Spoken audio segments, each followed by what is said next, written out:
Háskóli Íslands og Almannavarnir hafa í gegnum tíðina verið í farsælu samstarfi, bæði innan raunvísinda og félagsvísinda til að auka þekkingu og bæta viðbúnað gagnvart ýmsum áskorunum í almannavörnum.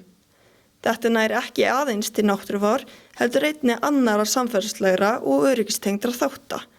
En hvernig gengur samstarfið fyrir sig?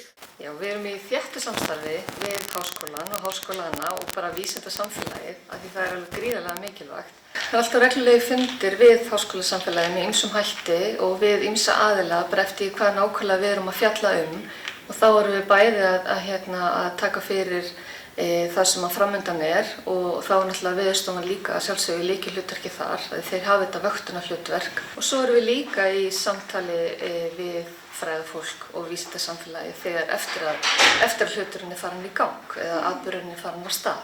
Þá erum við náttúrulega að velta fyrir okkur hvernig hann mun þróast og áhrifin sem að hann hefur á fólk og innviði og þá tölum við líka við fræðasamfélagið út frá bara þeim verkefnum sem að að ræða. En þörf á frekara samstarfi almannavarna og háskólans? Já, ég sé alveg tækifæri og ég held líka að það er alltaf hægt að bæta allt sem gott Þannig að eins og ég segi að því þetta er svo þverfaglegt og það er svo margt sem þarf að huga að. Þannig að ég trúi því alveg að við getum örugglega farið inn á fleiri fræðasvið og fleiri svona nálganir til þess að bara auka breiddina enn frekar.